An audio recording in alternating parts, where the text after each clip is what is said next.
like I said in the latest Quranic psychological decolonization video, I mean, we've been for 20 years, Muslims, globally and especially obviously in the West, and especially obviously, immigrants and the children of immigrants in the West, after 9/11 and the, severe crackdown on Muslims in the West, and this idea of, that we're incompatible and so forth. So Muslims bent over backwards to show that no, we are compatible, and we don't bear a grudge against you, and we value you, and there's always that Muslim who will say, there's a lot of good things we can learn from the West, and so on, and we should look at their self-help books or whatever, their philosophies, their this and that and the other, and this is like an olive branch from us to them, which they don't want in the first place. They're not interested in it anyway. You give them an olive branch, they'll just use it for kindling fire. But I really think that we have to just be honest, and we have to understand also, if we're going to prioritize our own people, our ummah, our nations, our countries, and the political independence and economic sovereignty of our countries, then the psychological decolonization comes in, which requires us to make a sharp distinction between us and them. This is for your benefit and ours. It's for our protection and your salvation. Because if we tell you that we're the same, you're going to hell and we're not going to hell. So we're not the same. And if we're letting you think that you don't have to change and you're going to have a good end, then we're guilty of lying to you. So we have to call you out on your misguidance. We have to. But amongst ourselves, like, let me put it this way. If you're a non-Muslim, particularly a Westerner, because there's, as I've talked about many times, there are distinct, unique elements to how their kufr manifests in the West. And it's particularly noxious. It's particularly hostile. It's particularly supremacist, and arrogant and belligerent. And particularly insulated. Maybe because of their power, that they don't feel like they ever have to actually understand anyone else. So if you're a Westerner and you're a non-Muslim Westerner, my default assumption is that you have nothing useful to say. You have nothing insightful to say. You have nothing informative. And frankly, you have nothing honest to say. That's my default position. I assume that you're lying. Whether you know you're lying or not is another matter. And whether you know you're lying or not is irrelevant to me. The point is, what you're saying is not true and is dishonest, and there are layers of dishonesty to it. You may even be aware of some of the layers. Like if you are deliberately being deceptive.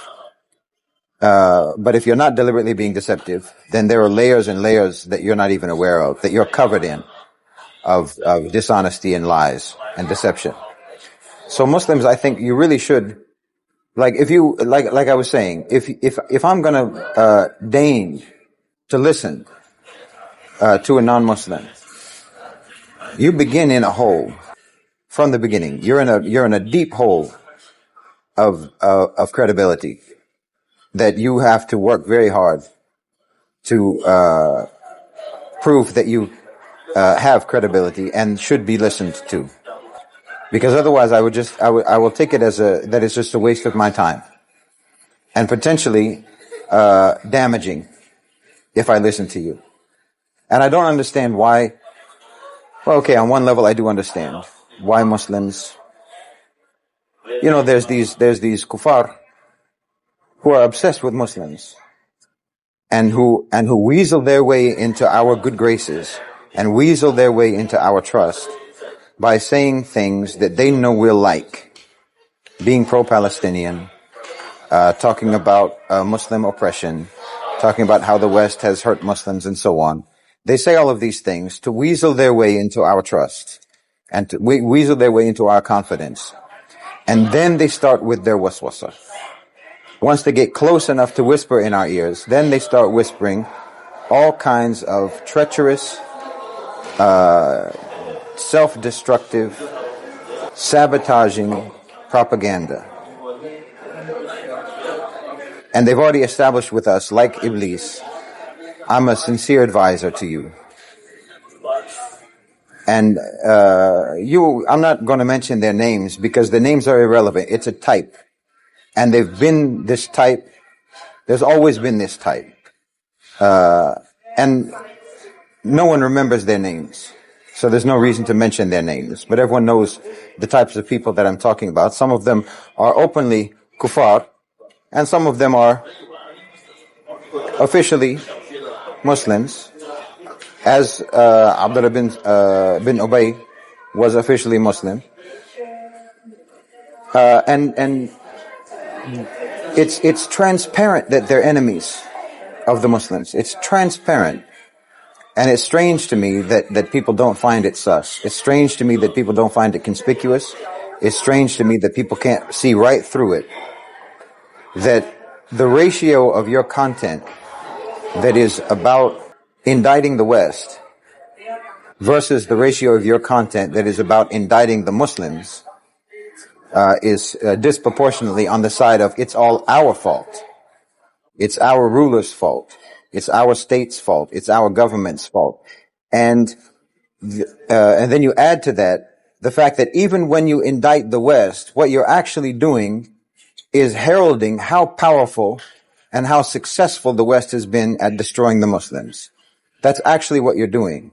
You're doing a victory lap over our bodies while we're applauding for what you're saying that we think is in our defense.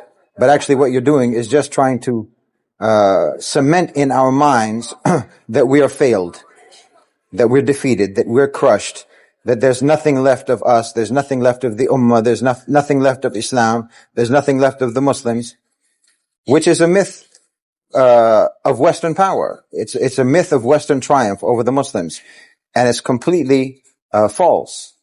But there's so many Muslims who, for whatever reason, they want to believe it. They have a need to believe that the Muslims have been destroyed, that Islam has been ruined, that we're weak and useless, and all misguided and astray and so on, because that's what your friends keep telling you.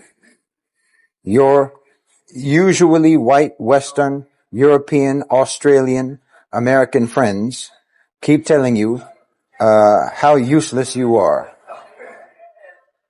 The sincere advisor to you is telling you how useless you are, how useless and treacherous your leaders are, and how inescapable Western power is. So you could protect yourself from a lot of these people if you begin, as I said, with the position of they're lying. Kuffar are lying all the time.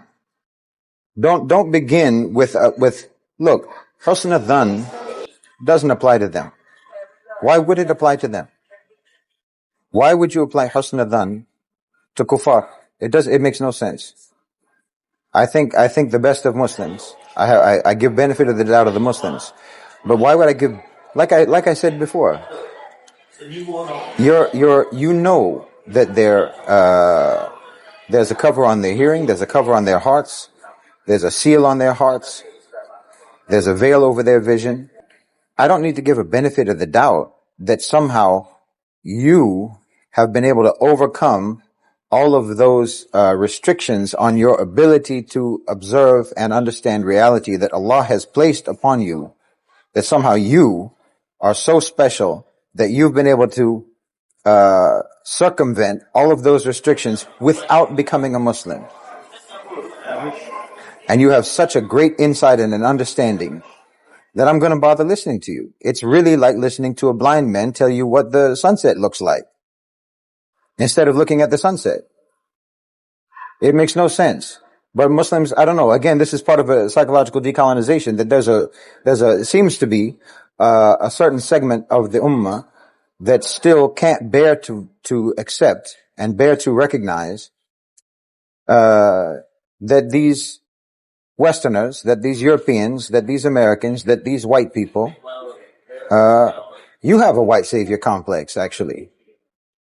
There's white people who have it, and then there's non-white people who have a white savior complex that you think that they really are just so great.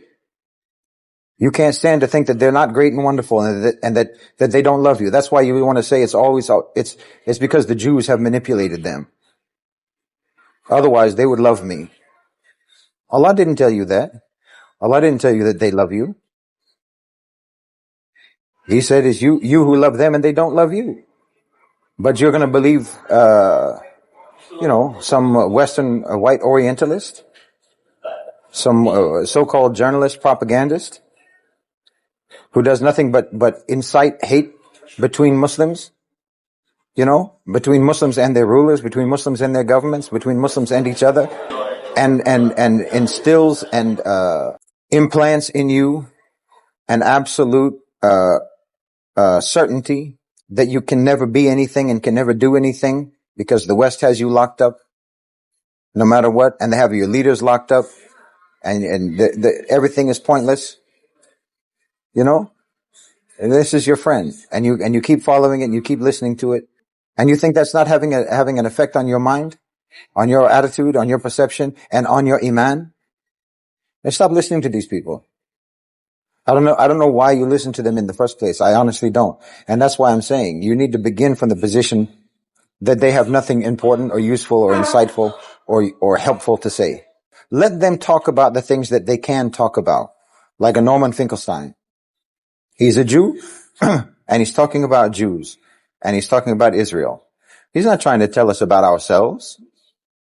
He's not trying to talk to us about what the Palestinians should or shouldn't do, what the Arabs should or shouldn't do.